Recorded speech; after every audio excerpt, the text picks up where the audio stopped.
Depuis l'arrivée de Luca De Meo et de son plan Renaulution pour relancer la marque française Renault, les nouveautés affleurent chez le constructeur français, notamment au sujet des SUV. Aujourd'hui, la gamme s'étoffe de 6 SUV, dont le porte-étendard de la marque, le Rafale. C'est le véhicule que vous avez devant vous. Nous allons voir aujourd'hui du coup si cette voiture concurrente de la Citroën C5X ou de la Peugeot 408 peut-elle vraiment se défendre face aux deux ténors de la catégorie. Quels sont les points forts, points faibles, quelle motorisation prendre, quelle finition faut-il privilégier, c'est ce qu'on va vous dire sur cet essai. Alors oui, les grandes berlines françaises premium n'ont jamais vraiment réussi à pénétrer le marché français, que ce soit les Peugeot 607, Renault Velsatis ou Citroën C6, mais la Renault est sûre de son coup en combinant le mode du SUV et de la berline. Est-ce que c'est l'exemple réussi? Nous le verrons très bientôt avec les chiffres de vente. Alors oui, 6 SUV dans sa gamme, c'est énorme, vous êtes sûrement un petit peu perdu, du coup, on va faire une petite mise au point avant de commencer. Pour accéder au SUV chez Renault, il y a d'abord le Captur, voiture disponible en essence et en hybride qui sert d'entrée de gamme chez Renault. Vous avez ensuite le Renault Symbiose qui est, pour schématiser, un Renault Captur avec un sac à dos. La même plateforme que le petit SUV, mais avec un coffre beaucoup plus grand et toujours sa banquette coulissante, disponible uniquement en hybride. Ensuite vient l'Arcana, le premier SUV coupé d'un constructeur généraliste. Beaucoup moins onéreux que le Rafale, il a eu de très bons chiffres de vente, il a servi de véhicule de transition entre la disparition du Kadjar et le lancement du Renault Austral. Disponible en hybride léger et en hybride simple, il a su conquérir beaucoup de clients de la marque. Et justement, voici ce fameux Renault Austral. Censé concurrencer le Peugeot 3008, il hérite d'un style assez banal par rapport au Peugeot, mais il garde également des traits de caractère avec le SUV tricolore. Disponible en micro-hybride, hybride simple et bientôt rechargeable, avec le même bloc que le Rafale de 300 chevaux, que l'on verra tout à l'heure, ce SUV compte bien conquérir des parts de marché face au Peugeot 3008, star de la catégorie. Comme une fois sur tendance, Renault propose également un véhicule SUV électrique. Il s'agit du Renault Scénic, également censé concurrencer le Peugeot 3008 dans sa version électrique. Voiture de l'année 2024, deuxième fois avec Scénic et avec 625 km d'autonomie, ce SUV compte bien également concurrencer la référence française. Disponible uniquement en électrique, il jouit de ses pratiques extrêmement bien pensées dans la catégorie. Il possède également des innovations comme le Rafale, je vais également vous les présenter. Pour finir, avant le Rafale, le porte-étendard était le Espace. Il s'agit d'un SUV proche de l'Austral, rallongé, et avec également des lignes plus cubiques, reprenant la même recette qu'un certain Peugeot 5008. Disponible uniquement en hybride de 200 chevaux, il est également très bien pensé, avec des aspects pratiques très corrects, et surtout la possibilité d'avoir 7 places. Designé par Gilles Vidal, le Rafale s'inspire des meilleures caractéristiques de la catégorie, notamment avec des aspects pratiques bien pensés et un design résolument sportif, comme son nom l'atteste. Et pour donner un look sportif, le Rafale mise tout d'abord sur une face avant très graphique, rappelant d'ailleurs un petit peu le style de la Peugeot 408, notamment avec cette énorme calandre très graphique signée également Gilles Vidal, la signature lumineuse en forme de boomerang, rappelant également la signature célèbre en canine du constructeur français. Toutefois, il faut tout de même remarquer que le Rafale a tout de même un style vraiment bien à lui. Du côté du profil, ce qui est notable, ce sont ces grandes jantes de 20 pouces de série, même sur la finition d'entrée de gamme techno. Ce qu'on remarque également, ce sont les protections de plastique, typiques évidemment du SUV. Mais lorsqu'on passe sur l'arrière, ce qu'on remarque comparé à la Peugeot 408, c'est ce pare-choc qui est mieux dimensionné par rapport à la grande berline au lion. Également ces feux qui sont assez fins, très jolis, pouvant avoir de série également des clignotants à défilement. Et également, type de SUV oblige, c'est un SUV coupé, une ligne de toit fuyante avec un béquet sur la finition alpine. Avant de vous montrer l'intérieur, je tenais juste à faire une petite parenthèse concernant le nom Rafale. Effectivement, c'est le nom d'un avion de Dassault Aviation, sauf que Renault est en droit d'utiliser car en 1934, Renault avait battu un record du monde de vitesse avec une vitesse de pointe de 445 km/h avec un avion de l'entreprise Renault Caudron. Caudron était un avionneur qui a été racheté par Renault et le nom de cet avion était Caudron C430 Rafale. Donc Renault est en droit d'utiliser ce nom. Voilà. J'ai oublié juste avant de faire l'instant couleur. Le rouge flamme est la teinte gratuite offerte par Renault sur le Rafale. Si vous voulez changer, vous pouvez le faire. Entre 800 et 2200 € sont réclamés par le constructeur pour avoir une autre couleur. Que ce soit le gris schiste ou le blanc nacré qui lui va bien. A noter par contre que la teinte bleu alpine est spécifique à la finition Esprit Alpine. À l'intérieur du Rafale, on retrouve la planche de bord typique des dernières productions Renault avec le panneau d'instrumentation open air composé d'une double dalle de 12 pouces avec également un volant spécifique sur le Rafale. On retrouve également du coup le logiciel de Google avec des graphismes améliorés par rapport à l'Austral. Au sujet de la qualité de fabrication, c'est un sans faute, plastique moussé et même une espèce de petite dalle qui est également sur la poignée de maintien au niveau du chargeur à induction et sur la console centrale, c'est réussi.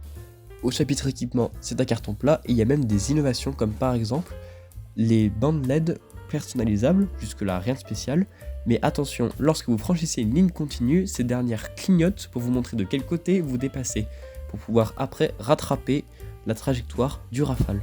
Dans la catégorie innovation, j'ajouterai également à la liste le toit Solar Bay. Il s'agit d'une option à 1500 € sur la finition Esprit Alpine. Alors, il s'agit d'un toit panoramique, alors déjà gigantesque, il fait plus d'1 mètre carré, et surtout, il utilise un système opacifiant électroniquement. Où là, sur certaines marques, ça se fait par une seule partie, là non, c'est tout le contraire.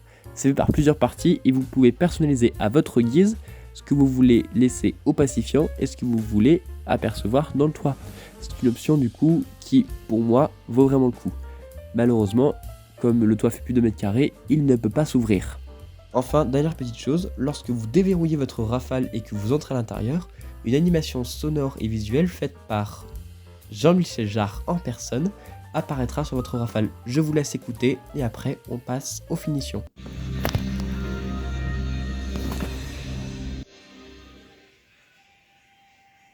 Juste avant, petite précision, cette vidéo a été tournée le 29 juillet 2024 et la finition Atelier Alpine venait à peine d'être présentée. Donc c'est possible qu'elle soit apparue et si je ne l'ai pas mise, ce n'était pas volontairement, c'est parce que je n'ai pas toutes les informations. Une fois que vous avez mis ça en tête, on va commencer donc avec 2 finitions, Techno et Esprit Alpine. Disponible à partir de 45 000 €, la finition Techno se montre déjà extrêmement complète avec 2 séries, les feux LED, les jantes 20 pouces, le régulateur de vitesse adaptatif, les radars de stationnement avant et arrière et caméra de recul, le maintien dans la voie, l'alerte de distance de sécurité, le système Open Air Link et les modes de conduite Multisense, avec également la navigation intégrée Google Maps. Et si vous ajoutez la maudite somme de 4 000 €, soit 49 000 €, vous pouvez bénéficier de la finition Esprit Alpine, celle de notre modèle d'essai, qui complète avec un kit carrosserie spécifique avec des jantes également spécifiques, les 4 roues directrices, la sellerie Alcantara avec les logos Alpine éclairés, et aussi un système que j'aime beaucoup, le haillon main libre. Démonstration.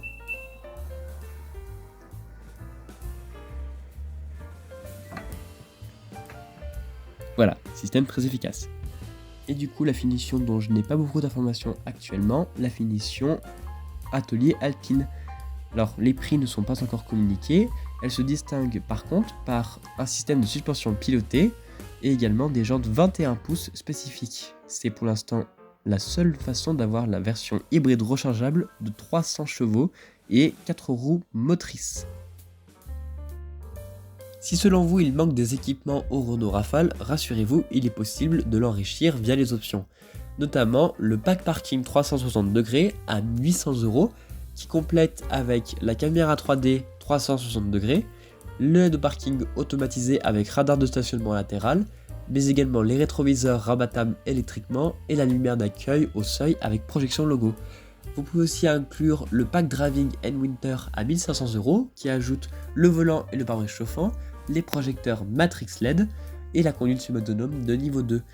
Vous pouvez aussi inclure le système audio premium Harman Kardon à 1000 €, l'affichage tête haute de 9,3 pouces à 800 €, les sièges avant électriques à mémoire et avec réglage massage lombaire conducteur à 800 €, ou bien encore le toit vert panoramique opacifiant Solar Bay qui fait plus d'1 mètre carré à 1500 €. Avant l'arrivée de la version hybride rechargeable 4x4 de 300 chevaux, le Rafale est proposé pour l'instant avec une unique motorisation à base du nouveau 3 cylindres 1 litre de TCE que vous voyez sous vos yeux. Celui-ci d'origine développe 130 chevaux, mais là avec le renfort de l'hybridation, il s'agit d'une hybridation façon Toyota, hybride non rechargeable, il développe, accrochez-vous, 200 chevaux et dispose d'une consommation moyenne annoncée à 4,7 litres. Ce dispositif d'hybridation est également associé avec la fameuse boîte à crabot automatisée issue de la F1. C'est un ensemble qui fonctionne plutôt bien, qui est assez punchy, malgré une lenteur de cette boîte de vitesse qui n'a que 4 rapports côté essence. Au volant, on ressent tout de suite un problème de confort avec ces immenses jantes de 20 pouces. Pas de surprenant à ça, toutefois, il faut bien reconnaître que le comportement dynamique est vraiment l'un des meilleurs de la catégorie. Je pense que la seule voiture qui est peut-être un petit peu au-dessus, ce serait la Peugeot 408, qui elle également utilise des montes de 20 pouces, mais avec une meilleure onctuosité entre confort et dynamisme. Toutefois, il semble tout à fait que le Rafale a quand même des sacrés arguments, à commencer surtout par sa motorisation très efficiente, et également son style et son nom qui fait déjà ravage. Sincèrement, le Renault Rafale a de quoi se défendre face aux deux ténors de la catégorie qui sont les Peugeot 408 et Citroën C5X. A noter d'ailleurs que la berline au chevron ne sera pas renouvelée, malheureusement.